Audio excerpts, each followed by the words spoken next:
عداوت مجھ سے کیوں اتنی، میں تو قرآن کا داعی ہوں، رسول اللہ کا وارث صحابہ۔ دنیا میں انسان کو کیسے پہچانا جائے،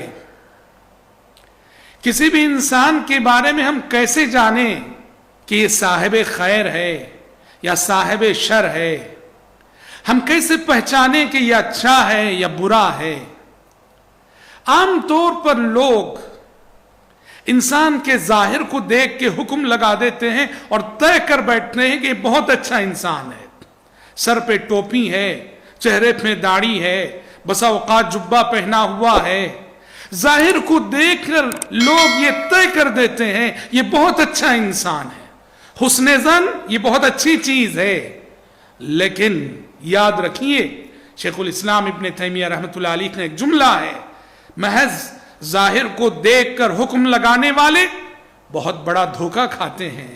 شیخ الاسلام فرمایا کرتے تھے کم من صدیق فی قباء وکم من زندیق فی عباء، کہا کہ کتنے صدیق ایسے ہیں جو بالکل سادہ اور عام لباس میں معاشرے میں گھومتے پھرتے ہیں، اور کتنے زندیق ایسے ہیں بے دین لوگ جو عالمانہ لباس میں صوفیانہ لباس میں گھومتے ہیں۔ تو یاد رکھیے بہت سارے عالمانہ لباس میں غلط کردار کے لوگ چھپے رہتے ہیں، اور بہت سارے سادہ لباس میں اللہ کے اولیاء چھپے رہتے ہیں۔ کم من صدیق فی قباء وکم من زندیق فی عباء۔ آخر ہم کیسے پہچانے لوگوں کو؟ شریعت نے کوئی پیمانہ دیا ہے کیا؟ ہاں بالکل، اور وہ پیمانہ میں حضرت عمر بن خطاب رضی اللہ عنہ کی نصیحت کے حوالے سے آپ کے سامنے رکھنا چاہتا ہوں۔ حضرت عمر بن خطاب رضی اللہ عنہ کے سامنے ایک شخص نے ایک دوسرے شخص کی تعریف کی، تو حضرت عمر بن خطاب رضی اللہ عنہ نے اس شخص سے پوچھا تم تعریف کر رہے ہو، کیا وہ تمہارا پڑوسی ہے؟ کہا کہ نہیں۔ کہا کیا تم نے کبھی اس کے ساتھ سفر کیا ہے؟ کہا کہ نہیں۔ پوچھا اچھا کیا کبھی تم نے اس کے ساتھ کوئی لین دین کیا ہے؟ کہا کہ نہیں۔ تو حضرت عمر نے کہا تب تو تمہیں اس کی تعریف کرنے کا کوئی حق نہیں ہے۔ اللہ اکبر۔ حضرت عمر نے دیکھیے 3 پیمانے عطا کیے ہیں کسی بھی انسان کو پہچاننے کے، اس کے اخلاق کو، اس کے کردار کو اور اس کے کیریکٹر کو۔ ایک، پڑوسی ہو آپ یا وہ آپ کا پڑوسی ہے، وہ کھل جائے گا، کبھی نہ کبھی کھل جائے گا۔ دوسرا پیمانہ یہ ہے سفر، عربی زبان میں کہتے ہیں وما سمی السفر سفرا الا لانه يسفر عن اخلاق الرجل۔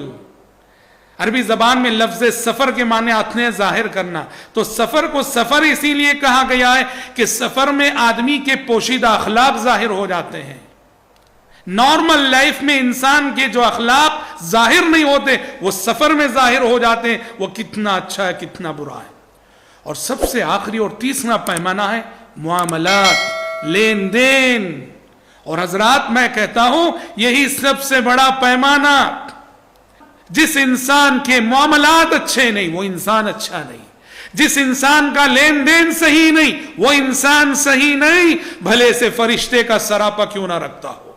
معاملات بتاتے ہیں کہ وہ متقی ہے کہ نہیں، لین دین بتاتا ہے کہ وہ سچا انسان ہے کہ نہیں، معاملات بتاتے ہیں کہ یہ شریف انسان ہے کہ نہیں۔ جس کے معاملات میں شرافت نہ ہو، جس کے لین دین میں شرافت نہ ہو، وہ کبھی اچھا اور شریف انسان ہو نہیں سکتا ہے۔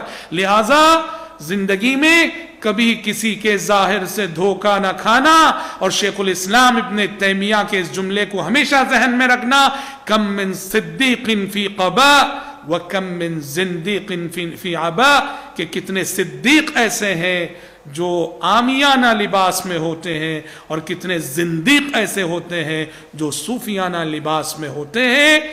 کامیاب ہے وہ جسے اللہ وہ بصیرت عطا کر دے، جس بصیرت سے اور جس نگاہ سے وہ انسانوں کو پہچان سکے، ان کے پوشیدہ اخلاق اور کردار کو۔